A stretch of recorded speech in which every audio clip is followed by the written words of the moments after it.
Hello and welcome to the knowledge source. तो आज के इस सेशन में हम डिस्कस करेंगे पुदुपिद्री बीच जो है कर्नाटका के उडुपी डिस्ट्रिक्ट में। उसे ब्लू फ्लैग रिकॉग्निशन मिला है और इसके अलावा 7 और बीचेज जो हैं इंडिया में उसको ब्लू फ्लैग रिकॉग्निशन मिला है। तो इस सेशन में हम डिस्कस करेंगे कि ब्लू फ्लैग रिकॉग्निशन किस बेसिस पे मिलता है, क्या उसके क्राइटेरियाज़ हैं और इससे बेनिफिट्स क्या होते हैं ब्लू फ्लैग अगर किसी बीच को मिलता है तो इस सेशन में हम पूरे ये सब डिस्कस करेंगे। ठीक है, तो चलिए स्टार्ट करते हैं इस सेशन को। सबसे पहले मैं आपको बता दूं कि आप हम हमारे चैनल से जुड़ सकते हैं। टेलीग्राम चैनल में आप जाके नॉलेज एट सोर्स, वहाँ पे जाके आप ये जब सर्च करेंगे चैनल के मेन पेज पे आप आ सकते हैं। इसके अलावा आप हमें नॉलेज एट सोर्स पे यहाँ पे जीमेल कर सकते हैं, ईमेल कर सकते हैं आपकी कुछ भी क्वेश्चंस क्वेरीज, और हम उसके सॉल्व करने की पूरी कोशिश करेंगे। सबसे पहले मैं आपको बता दूं कि न्यूज़ में इसलिए है क्योंकि जो डेनमार्क की एक ऑर्गेनाइजेशन है जिसे FEE के नाम से जाना जाता है, जिसका फुल फॉर्म है फाउंडेशन फॉर इन्वायरमेंट एजुकेशन, ये ब्लू फ्लैग रिकॉग्निशन किसी बीच को प्रोवाइड कराता है। तो ये डेनमार्क बेस्ड ऑर्गेनाइजेशन है जिसने अभी 2 बीचेस को इंडिया में, एक है कासरकोड बीच जो हनावर में है उत्तराखंड में, और एक पदुबिद्री बीच जैसा मैंने आपको बताया उडुपी डिस्ट्रिक्ट में है, इसे ब्लू फ्लैग टैग मिला है। ठीक है, इंडिया को, इसके बाद मैं आपको बताऊं कि इंडिया एक सिर्फ ऐसा कंट्री है जिसे ब्लू फ्लैग रिकॉग्निशन अगर किसी बीच को प्रपोज्ड करने के बाद विद इन 2 ईयर्स इसे मिल गया है। और अगर डिफरेंट कंट्रीज़ के बारे में बात करें, जैसे कि जापान हो गया, साउथ कोरिया, UAE, यहाँ पे कोई बीचेज अगर प्रपोज्ड की जाती हैं तो जो भी वेरिफिकेशन जिस क्राइटेरिया को वो फुलफ़िल करता है वो सारे प्रोसेसिंग होने में, या फिर उसकी जो क्राइटेरिया अगर फुलफ़िल नहीं होती है तो उनको फर्दर टाइम दिया जाता है कि वो फिर से अप्लाई कर सके, तो वो अराउंड 5 to 6 ईयर्स लगते हैं। तो आप देख सकते हैं कि ये इंडिया के लिए एक बहुत ही मेजर अचीवमेंट है, क्योंकि अगर इंडिया में आपको मालूम है कि किस तरीके के प्रॉब्लम हम फेस करते हैं डे टू डे बेसिस पे, तो अगर इस सेंस में अगर हम देखें तो ये 2 ईयर्स में ब्लू फ्लैग रिकॉग्निशन किसी बीच को मिलना एक बहुत ही बड़ी अचीवमेंट है इंडिया के लिए। ठीक है, तो जैसा मैंने आपको बताया कि जैसे अगर आप देखें कि कौन कौन से बीचेज जो हैं अभी इंडिया प्रपोज्ड कर चुका है, मतलब ये रेटिफाइड नहीं हुआ है कि ये जो बीचेज हैं उसको ब्लू फ्लैग रिकॉग्निशन मिल चुका है, ये प्रपोज्ड है। इंडिया इसे प्रपोजल के रूप में ये सारे बीचेस को डेनमार्क की ऑर्गेनाइजेशन है उसको उन्होंने सौंपा है। तो इसमें कौन कौन सी बीचेज है ये देखिए, ये है शिवराजपुर बीच गुजरात में है, ये है घगोला बीच दीव में है, ये भगोबा बीच महाराष्ट्र में, मिरामर बीच गोवा में, पदुबिद्री एंड कसोगाटा बीच कर्नाटका में, जो ये दोनों बीचेस को अभी मिल चुका है जैसा मैं अब डिस्कस कर रहा हूँ। ये है बंगाराम बीच लक्षद्वीप में, ये है कपड़ बीच केरला में, फिर है golden beach Orissa, Rushikonda beach Andhra प्रदेश,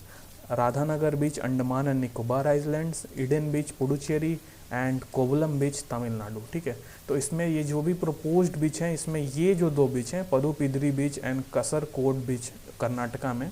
इन दोनों को ब्लू फ्लैग रिकॉग्निशन मिल चुका है। ठीक है, तो अब आगे बढ़ के हम डिस्कस करते हैं कि ब्लू फ्लैग जो रिकॉग्निशन है या जिसे कोई भी बीच को ये प्रोवाइड की जाती है तो ये किस बेसिस पे की जाती है, क्या क्राइटेरिया होती है। तो सबसे पहले मैं आपको बताऊं कि ब्लू फ्लैग जो इको लेबल है वो 33 जो टोटल सबसेट्स हैं और 4 क्राइटेरियाज़ हैं, जो 4 क्राइटेरियाज़ के अंदर ये 33 सबसेट्स हैं, अगर उनको ये कोई भी बीच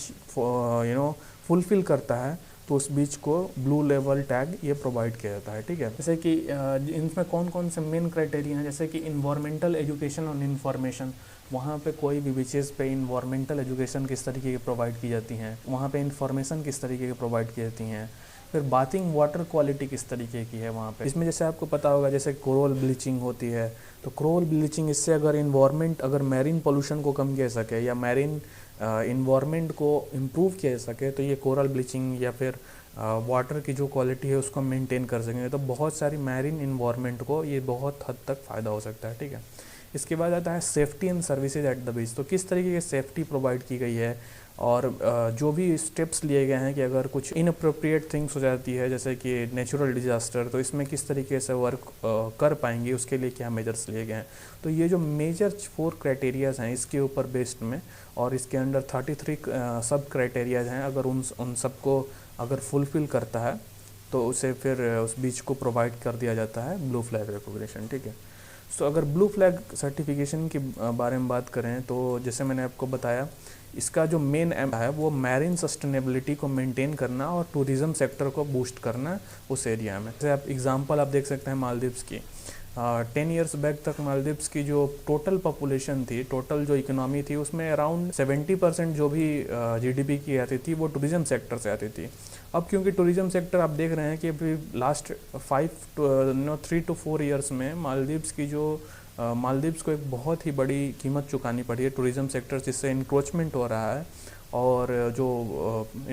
वाटर क्वालिटी या फिर टूरिज्म सेक्टर, उसमें वहाँ पे जो भी सस्टेनेबिलिटी है वो बहुत हद तक रिड्यूस हो चुकी है और एक मालदीव्स को एक बहुत ही क्राइसिस के थ्रू अभी जाना पड़ रहा है। ठीक है, तो हम इससे देखते हैं कि अगर आपको कोई भी टूरिज्म सेक्टर को मेंटेन करना है, सबसे पहले आपको ध्यान देना होगा कि कैसे भी मैरीन बीचेस को सस्टेनेबल बनाया जा सके और उनकी जो सस्टेनेबिलिटी को उसको मेंटेन किया जा सके। ठीक है, इसके बाद आता है कि बेनिफिट्स क्या होते हैं। अगर हम ब्लू फ्लैग रिकॉग्निशन प्रोवाइड कराते हैं तो इसकी बेनिफिट्स क्या होते हैं। तो सबसे पहले तो बेनिफिट्स ये होगा कि बेटर क्वालिटी इन्वायरमेंट जो होता है वो प्रोवाइड किया जाता है विजिटर्स को। तो इससे क्या होता है कि अगर विजिटर्स को अगर अच्छा वहाँ पे इन्वायरमेंट फील होगा बीचेस के अंदर अराउंड या मैरिन्स के अराउंड, तो वहाँ पे क्या होगा कि टूरिज्म सेक्टर का एक हब बन सकता है। और इसके अलावा जो है ये अपॉर्चुनिटी प्रोवाइड कराता है उस रीजन को, जैसा मैंने आपको बताया, कि उसको यूज़ किया जा सके, कैपिटलाइज या यूटिलाइज किया जा सके in not only environment protection के लिए, बट एक सस्टेनेबल डेस्टिनेशन और उसे यूज़ करके एक इकोनॉमिक पावर हब बनाया जा सकता है उस एरिया को। तो ये इम्पोर्टेंस है। फिर इसके बाद जो इम्पोर्टेंस है ब्लू फ्लैग रिकॉग्निशन का, ये लोकल इन्वायरमेंट को डीस्टेबलाइजेशन होने से बचाता है और इससे क्या होता है कि एक सस्टेनेबिलिटी प्रोवाइड करने में मदद मिलती है। इसके बाद जो इम्पोर्टेंट फैक्टर है, ये हायर स्टैंडर्ड ऑफ इन्वायरमेंट को मेंटेन करने में लोकल लोगों का हाथ मिलता है और इससे क्या होता है कि इससे बहुत सारे हेल्थ बेनिफिट भी होती हैं। इसके बाद जो सबसे इम्पोर्टेंट है कि ये इन्वायरमेंट को सस्टेनेबल बनाने में मदद करती है, जिससे कि बहुत सारे एसोसिएटेड हेल्थ प्रॉब्लम्स हैं उसको भी बहुत हद तक कर किया सकता है। जैसे कि अगर आपको पता है इन्वायरमेंट मैरीन पोल्यूशन से बहुत सारे डिजीज़ हो सकती हैं, तो उस डिजीज़ अगर डिजीज़ को कंट्रोल करना है तो मैरीन पोल्यूशन पे बहुत कम करना पड़ेगा या उसको सस्टेनेबल बनाना पड़ेगा। तो अगर इस बेनिफिट से हम देखें तो टोटल ओवरऑल जो बेनिफिट्स होंगी इस ब्लू फ्लैग रिकॉग्निशन का, वो हमें सस्टेनेबिलिटी मेंटेन करने में, पोल्यूशन को रिड्यूस करने में और इन्वायरमेंट को सस्टेनेबल बनाने में बहुत हद तक मिलेगा। सो इस सेशन में हमने डिस्कस किया ब्लू फ्लैग रिकॉग्निशन, जो इंडिया में अभी दो बीचेज़ को मिली हैं और इसके साथ ही इंडिया के जो total blue flag recognition beaches 8 हो चुकी हैं। सो मैं आई होप कि आपको ये सेशन में कुछ नया सीखने को मिला होगा। सो आप अगर आपके पास कोई क्वेश्चंस या क्वेरीज हैं तो आप हमें मेल कर सकते हैं knowledge@source@gmail.com पे। So at last I would say thank you and God bless to all of you.